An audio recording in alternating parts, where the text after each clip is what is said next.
Well, let's get a move on here in World 2. Hopefully it goes a little better than what we experienced last time. Alright. These guys here are, what are they? I think they're called Pile Driver Micro Goombas. Oh wow, we almost got a 1-up. I just did it for the points. And now we're going to backtrack a bit, because I don't want to use a fire flower here. A lot of stuff in the desert, not vulnerable to fire. Go figure. Instead, we are... Hey, who said you could come back? By the way, if you want to see a way to eliminate a shell, you go up against something and you just kick it. It'll kill it automatically. So that's a very useful thing to have if you ever need to get rid of a shell. Let's go deal with these guys. These funky junks, as they're called. And also, you can bring the shell this way and get a power-up. So, useful to know. There's lots of power-ups early in this level because it's almost like they want you to fly or something to find a bonus. But, I mean, that's ridiculous.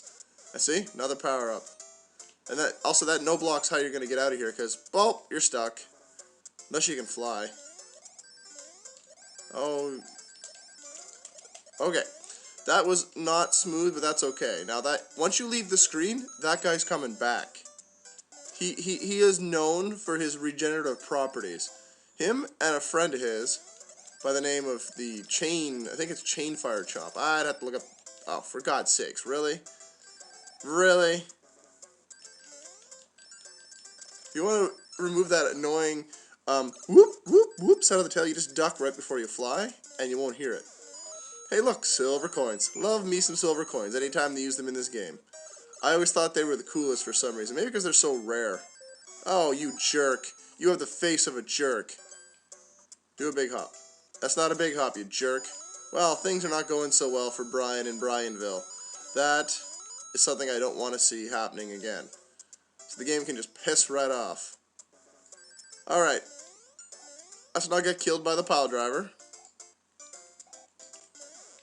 Because suddenly now I'm all weary. If you look at my tens column, it's 0 right now, and my money is 33. So you say, Brian, if you could get 3 more bricks broken, you can then go get yourself another coin chip, right? Well, as I said in the previous world, it only works in worlds 1, 3, 5, and 6. And although I've never seen it confirmed why it doesn't, the way it appears to me is that it is because it only works in worlds with Hammer Brothers. This world has Boomerang Brothers. And as you can see, you can just keep looping this over and over and getting yourself 8 coins at a time. It's really not a superb strategy. It doesn't get a ton of points. It's really not worth the effort. So let's just go to the end, do a diagonal jump. And I missed the corner, but you can often get a star card anyway for that. It's pretty forgiving. They will occasionally give you another one, and you'll go, aww. Okay, we have an end spade. Let's see if I can do a little better this time. And I was operating under the old Game Boy Advance, or the Game Boy Advance version of Super Mario Bros. 3. Trying to remember how it all works. So, flower, so that would be I can never remember which one's the flower. This one? Alright, that's a flower. Bonus. What do I got over here? We got another flower. Typically there's a flower up here, I believe. Nope, not this time. Holy Lord. Which one do we want to do? Oh, I have no idea. So that was a 1-up. That's a mushroom. So that's a mushroom. Thanks to Round the Wheel for that little tidbit. I totally forgot about that on the NES version. 20 coins. Let me think. 20 coins. 20 coins. I can't remember. It's been too long. Here? No, there's the other 1-up though. So I now know where the 1-up is at least. See if I can actually remember that. Alright, speaking of failing at games, let's go in here and fail at this thing as per usual. Oh good, the hardest one to get. Nice hat. He's wearing his star hat out for the day. It's always fun to try to figure out what the combinations are. Alright, we've got a bunch of stuff. There's a mushroom. Perfect, that's all I need. Use a mushroom. I just want to be big for this level. Because having an extra little bit of hitbox is probably a good thing.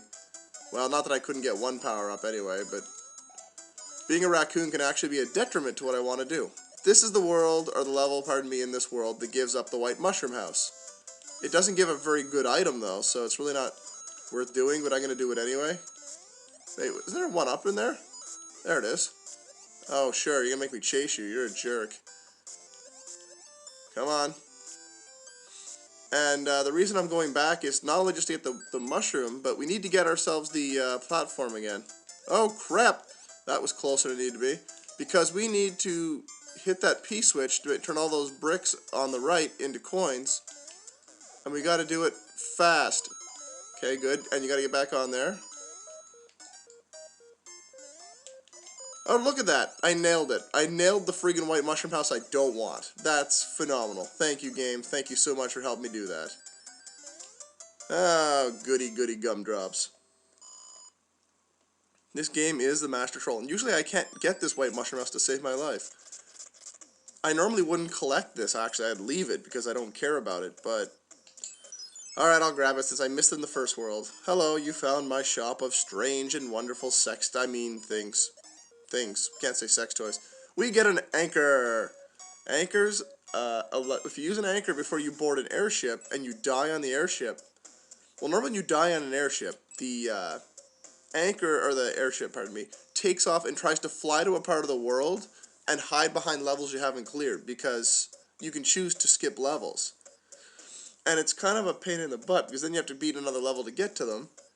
And instead, this anchor just allows you to hold it in place. The one world that seems to be effective the most is World 6 and World 7, because World 7 is just full of warping pipes you have to go through to move around the map. And it's kind of a pain. Alright, let's kill that dry bones. Come on, buddy. Come on. Here we go. I'm going to bring him over here to join his friends. And we are just going to calmly just do a little bit of chain stomping here, as it's called. You saw me do this with the Goombas in 1-2. It's the same thing here. You can actually do this to get one-ups over and over and over. It's awesome! But anyway, that's enough of that. Let's move on. Hey, it's Thwomp. I believe that's the first appearance of Thwomp. And actually, we're going to see another first appearance here, right there. There's our good friend Boo Diddley. And you may say, he sounds like a cat meowing stupidly. No, that's just my cat. That is not, in fact, Boo Diddley. And that is his full name, by the way, I think. Well, I've always called him Boo Diddley. I can't remember if that's his official name or not.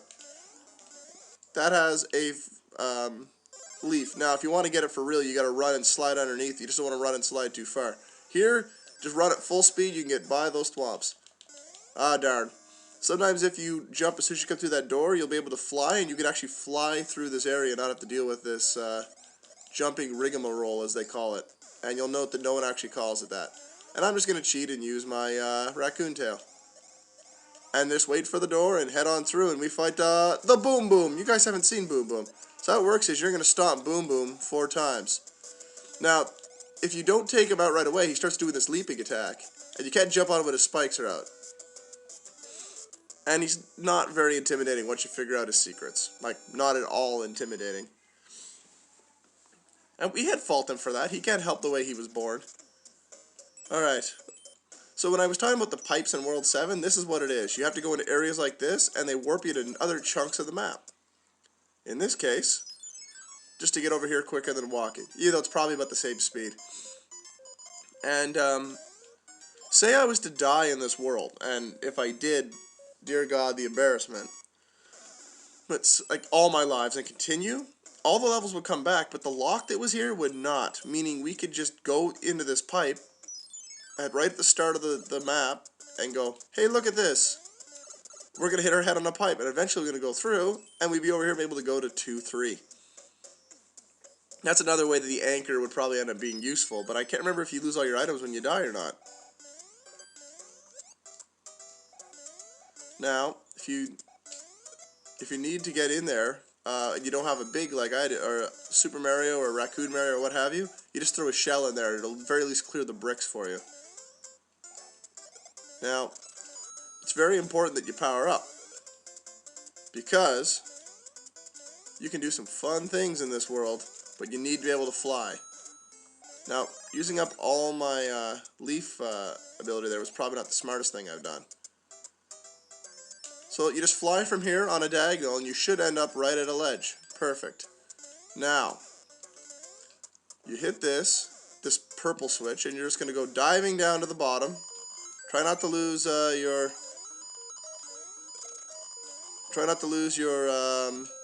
leaf, because there's some important things to happen here. Because there's a 1-up in here. Basically, you just want to clear away a bunch of bricks underneath so you can do your thing and get the 1-up. That is really annoying, cat. Why are you doing that? What is your major malfunction that you think this is good times for everybody? Alright, so let's try to fly. Because there is something else in the sky here. Oh! Wait a minute, there's note blocks to get up there? No way! Of course, I probably can't do it anymore because I destroyed the ledges. Anyway, it doesn't matter at this point. Let's just move on with our lives. And if you're Raccoon Mario, you can rack up the coins, so to speak, because you can do this.